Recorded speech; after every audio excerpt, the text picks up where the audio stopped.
You're at the Coaching Inn, 3D Coaching's virtual pub, where we enjoy conversations with people who are engaged in the world of coaching. Welcome to this week's episode. I'm Claire Pedrick, and today I am in the company of Brenda Ammon. Brenda is based in the States. Brenda, tell us about what made you want to come to the Coaching Inn, and then tell us about your coaching journey. Well, Claire, I enjoy reading your blogs, and there was one that popped out at me at what makes a difference.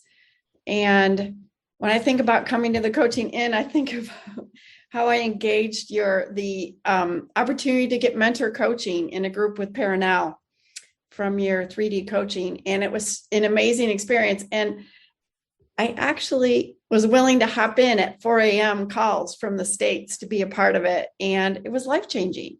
So that's got me engaged here. Wow, 4 a.m. We salute you. I think that none of our mentors would reciprocate the 4 a.m. That's amazing. So tell us about your coaching journey, and then we'll pick up the thing about difference. My coaching journey. I would say for decades, I tried to learn about the human experience and what would work and how I could improve and get better. And then I came across coaching, and it seemed like the science fit for me. Yeah. And the science to know that I can get stuck in my head trying to figure things out. Great thinker, but what does it take to break that open to see new possibilities that you didn't even know were available? Mm. And that's the science I like, because as I'm willing to explore and not even know what's going to happen, that's when the beauty really happens. That's about control. So yes, I'm on a journey to continue to give up control in my life. Well, you are so welcome here at the Coaching Inn. So you're in the States. For our global listeners, where in the States are you, Brenda? I'm in Lansing, Michigan. I've been a Michigander all my life. And yeah, I think part of my community has always been about raising my 4 kids and my husband growing his practice of wealth management. And now that I have a little bit more free time in these last 5 or 6 years, it's like, how do I really want to grow that community in Michigan and even globally? And what I've noticed is it's almost an adventure that I never even imagined. Wow. An adventure. Yeah. I mean, we're all in the human experience. And what is that makes a difference, that really brings us alive? And to me, that's created a lot of meaning in my life. And that's the doors I open for my coaching clients. Wow. And you've chosen to do lots of development with us, with people who are very different from you, from very different parts of the world. Yeah. For me, I think leaders come from all walks of life. I'm inspired by, just opening up conversations with wherever I'm at. I mean, and sometimes that's not easy. And I think I've gotten better as a coach, just saying, okay, this is where I'm at. Where are you at? And getting curious. And that curiosity has really allowed me to make the difference. Because if I come with, I know, I've learned, I know this, and I'm here, it really kind of blocks that conversation. And for me, the pulling back and learning from others, maybe in different parts of the world, has really said, oh, while you are a little bit like me, but then yet there's a little bit here for me to learn. Yeah. Yeah. And actually, we're all different. And sometimes visible difference or audible difference just reminds us that the difference is there, doesn't it? I don't even know where Michigan is. Well, we'll have to come over for a visit sometime. The thing I love about Michigan is there's parts of it that are so different and parts are so much like nature. And I've heard you talk about nature a lot, Claire. And that's the big water is Lake Michigan and all the lakes. It just draws me into that place of peace that's there in nature. And how do we bring that out more in ourselves? That's amazing. I was on a walk this morning and I live in a new build house. So last year, the edge of where the houses are was just rubble and mess. And this year, the weeds have come back. And I promise you, they are the most beautiful thing. And there's a man who I meet on my walks in the morning who I call the Badger Man, because he tells me where the wild animals are to look for. And he told me the other day that the thistles outside here, when they got flowers in them, they would be covered in in birds. And I thought, we don't see birds very often anymore. And when I went out today, they're covered in birds. It was beautiful. I just felt I had to share that. Yeah, nature has a beauty and mystery that when we pause and take it in, you feel that aliveness in ourselves. Yeah, and often in that space is where we get the insight, isn't it? Yeah. So many distractions, but when you pause, you can really be in touch with that aliveness. And so that's my journey. How do we bring that more out in people? How do we make that difference? That's beautiful. So in a one-to-one, you sent me a let's talk email that said, I'm intrigued by your conversation around difference. Let's think out loud. What do you notice in your coaching and in the coaching you observe about managing difference?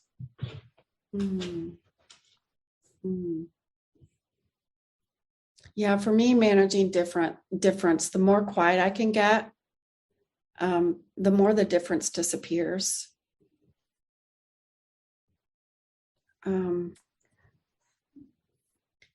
I don't know why this is coming up, but I noticed that so many of us have self-awareness.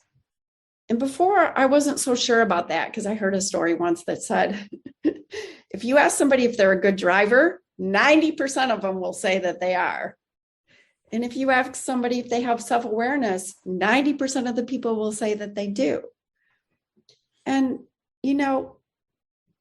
I do think people have a lot of self-awareness. What I notice in my coaching and making the difference is, what do we want to do different with the self-awareness that we have?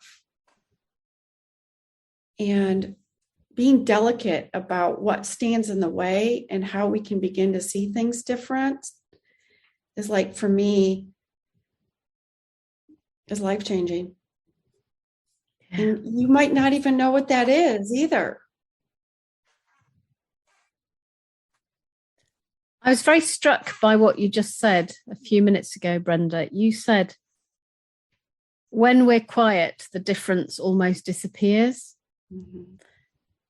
And it made me think that shared silence is a very deep shared experience, isn't it? Absolutely. Because in that shared silence, nothing's there and anything's possible. As long as we're both being silent in the silence. And it's not that one of us is silent and the other one is just not talking.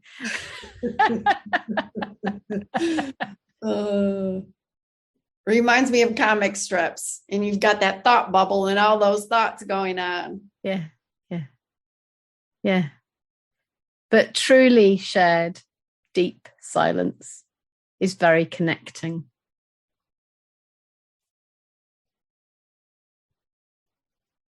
Yeah. And for me, that's where humility comes in. I have to be in this space, even in the coaching space, for the client to say, no, that's not what I'm seeing. And to be okay with that. And not that I'm wrong, I'm just not noticing what's happening for them. And the most important thing is for them to notice what's happening for them. And so that's where that silence and humility can come in. And it almost seems like it's opposite of what we're taught all our lives. Have the right answer, learn this more, be this more. And that's what I think is the beautiful opening with coaching. And I love it when clients go, well, you didn't give me any advice. You were just there with me. And I love that when leaders have that response, because that's like, oh, okay. You did get thinking into your own stuff. Mm. Yeah, there's a sort of fantasy, isn't there, that I have to be the one that notices the big thing, or I have to be the one that asks the right question. And actually, I have to be the one who is present as these things emerge. I remember years and years and years ago, I was coaching in a space with somebody who I worked with over quite a long time. And I said to him something like, I've got a question. And then I offered him the question. And he looked at me and he went, that's the wrong question, Claire. So I waited. And he said, but it makes me realize the right question is this. I promise you, I could have left the building, gone for a coffee, gone for lunch, and come back. And he'd have still been working on it. And it was his. Yeah. It never was mine. And that's all he needed. He didn't need any more. Because he'd found the right question by me asking the wrong question and then not being bothered. Yeah. Yeah. To make that difference, we have to give up being right.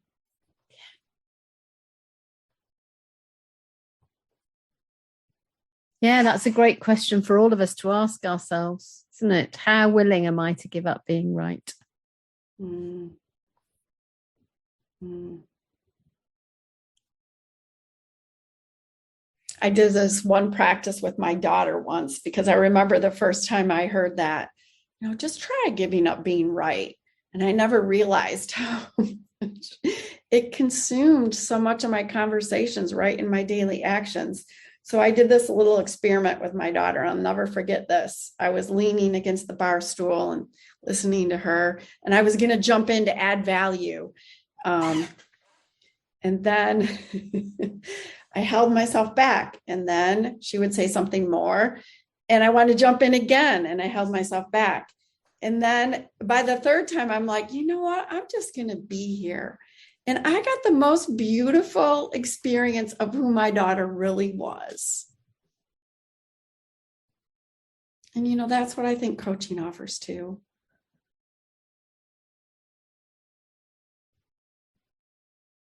A space to see who you really are. And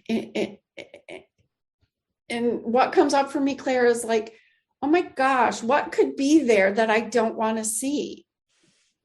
But then the other part that people don't even often consider when I start to engage with them on a journey is what could be there that I've been missing that will make the difference. Yeah.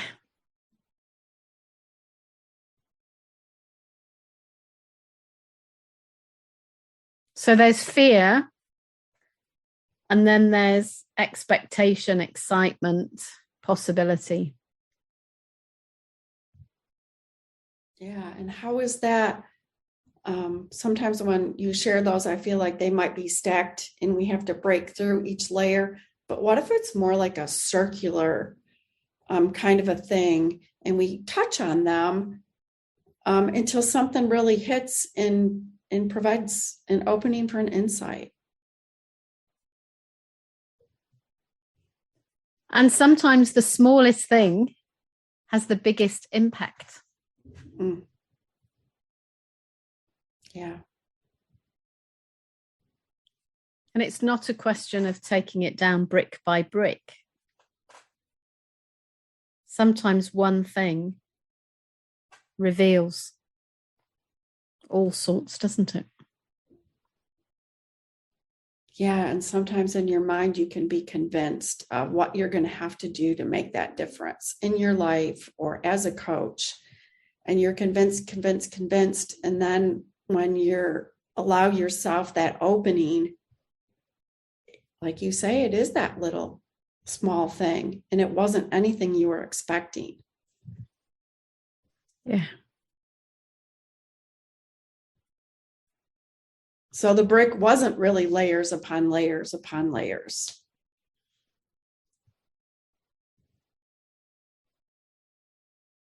And that weed wasn't really a weed. It was actually something beautiful that brought in a bird or something else we're not used to seeing that's unfolds. Yeah. Yeah. And what I'm noticing with my weeds, there's a prickly one. They're called teasels. And I've never really seen them in nature before. My mum used to have them at Christmas, sprayed silver and gold, but I've not seen them in nature before. And there are lots here, and they're dry and spiky. And, you know, people use them in dried flower arrangements, and they do look very stunning. But right now they're pink and soft, and they've got these flowers coming out of the spikes. And nobody did anything.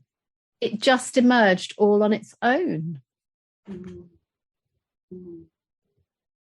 And sometimes we just need to look as things emerge, don't we? We don't need to fiddle. We just need to be patient, be silent, be still, be present.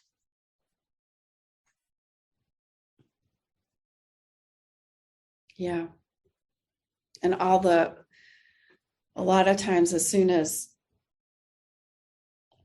I think about being present, but I think about all the distractions that come in that keep me from being present and keep me from what I really want to create. But taking that time to just pause and be okay with being silent, somehow a new energy comes in.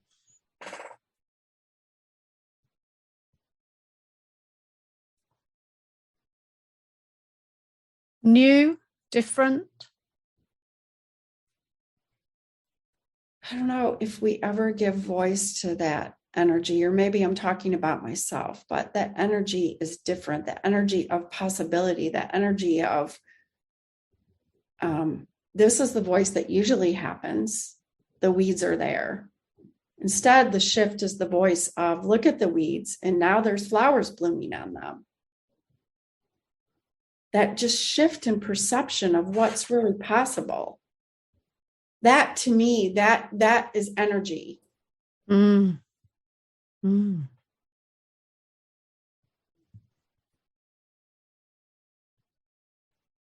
So what else are you learning about being present with people with their difference and your difference?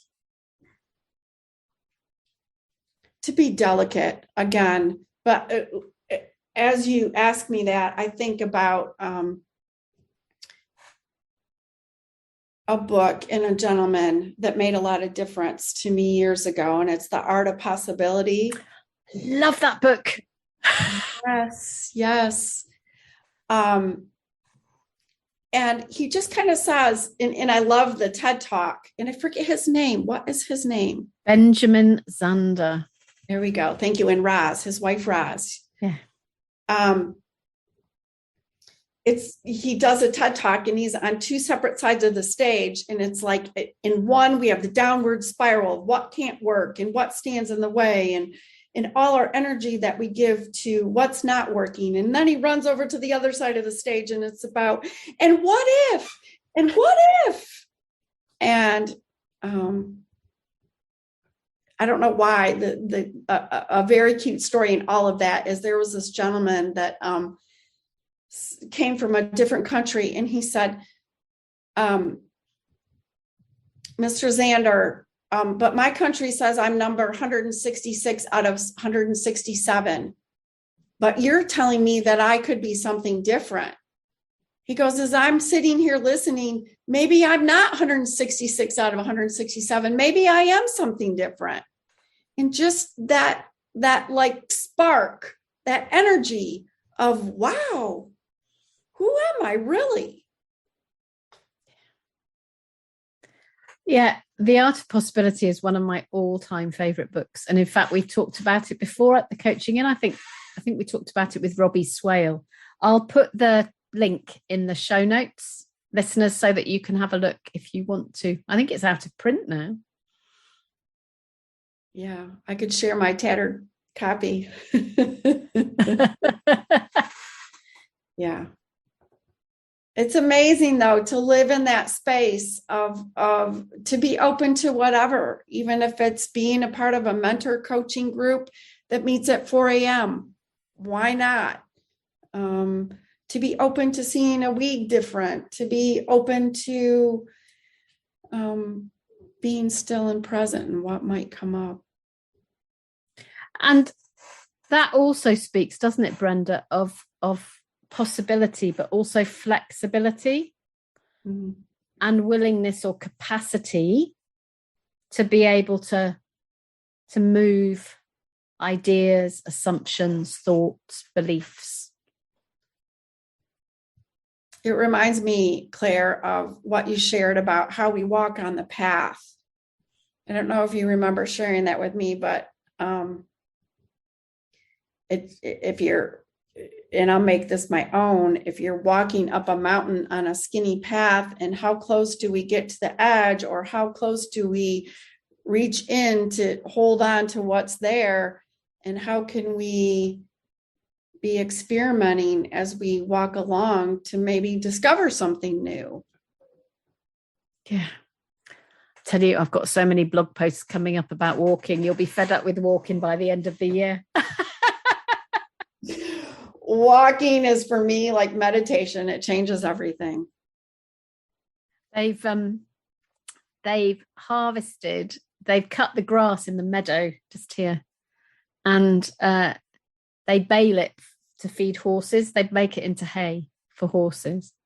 And the day they cut it, instead of a field with a path through it, it's just covered in dry, slippy, huge, long, drying grass. And then people have created a new pathway through. So the first person to walk creates a little space, and then the next person a little bit more. And now there's a path.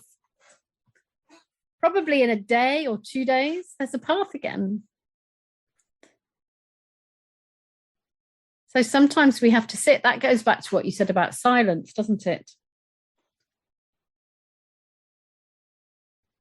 Yeah. Is that where we create new paths, is in our silence?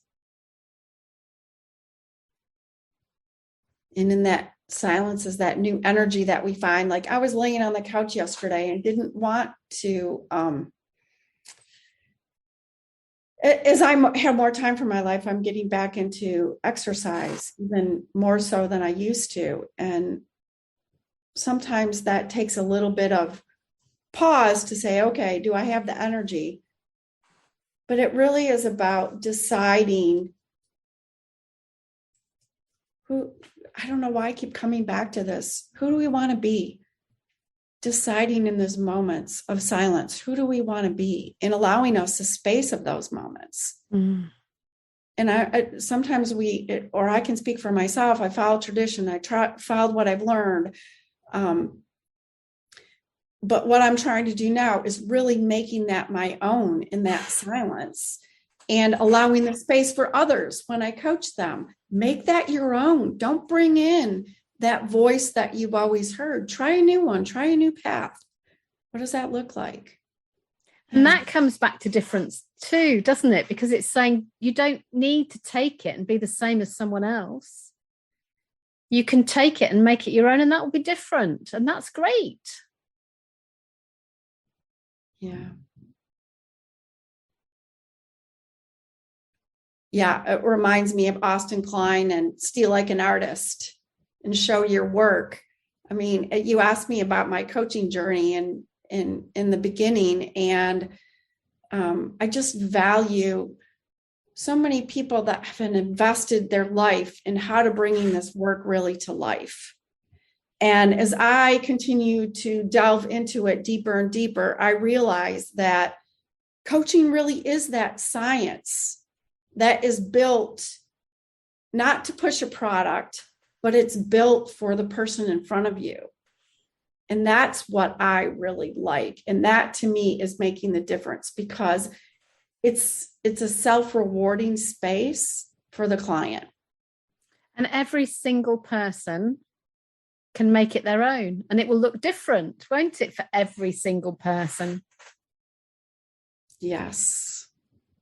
I've just been updating our training videos, and one of the feedbacks that I get when people listen to the coaching demonstration in the video is, I wouldn't like it if you talk to me like that.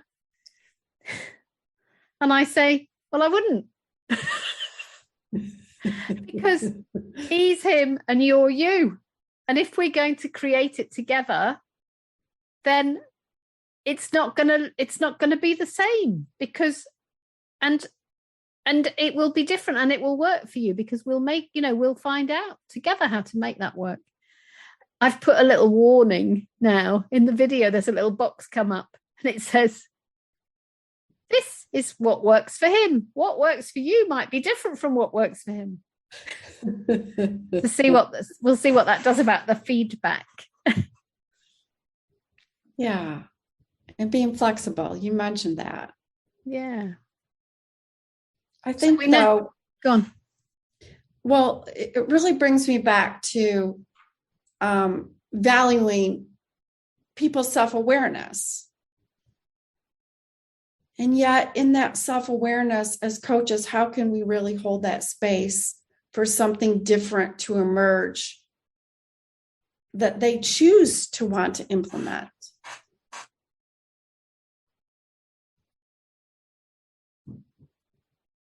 Rather than, I don't know why this is coming up, but like keep digging up weeds that kind of all look the same. And instead, and as you're talking, it makes me think, we live in a world of obligations. I'm obliged to do this. I have a duty to do that. I have to do the other. And you're describing a place where there's more ease, I wonder. Absolutely. And maybe we won't know that path and that ease. And coaching provides a space of letting go of the well-trodden path and noticing what's different. Mm. So as we begin to move to the end of our conversation, Brenda, my question to you is, what are your hopes for the coaching world, profession? Well, what I hope that doesn't happen is that it gets too commoditized. Yeah. And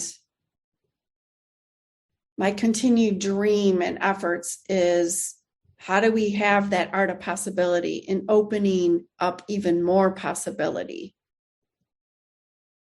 Because when it truly is for the person in front of you, like you say, they make it what they want. And I think having that valuable space to think out loud and get insights into your own stuff so that you can make it more of what you want, that's to me what life is about. Mm-hmm.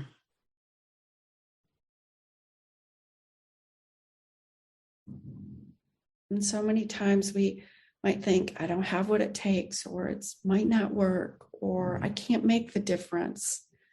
But if we just take, like I heard you mention earlier, Claire, just like it's that small that shows up that you weren't ever expecting that can really make the difference. And difference has to emerge often, doesn't it? I think there's a belief that, you can plan your difference. I was talking to somebody last night who was asking me about my Camino pilgrimage. And he said, well, where did that come from? And I said, it came from a conversation that said, I will do a sponsored walk, one. And then the sponsored walk became a half marathon sponsored walk. And then the walk became 12 walks. And then the 12 walks became a lot more walks. And there were lots of people now walking with us. And now we have an obligation to keep walking. But you couldn't have planned that. You couldn't say, what's the difference I like to make in the world? Right, I want to make this difference. So what's my business plan about the difference that I want to make? That works for some things, and other things just have to organically do their thing, don't they? Like the weeds. Yeah. What I'm hearing you say is just show up. We just keep showing up. Yeah. And do what every day, do what feels like the right thing. Yeah. And others will come along. Yeah. Others will have feedback. Yeah. Others will find some things interesting and some things not. But it's about what little seeds are we dropping to grow that garden? Yeah. Yeah. Well, what a lovely conversation, and so much nature, Brenda. Yes. You'll have to take a visit and come visit us here in Michigan and see that nature here, big and bold. Definitely. We'll do that in the end when I want to travel again.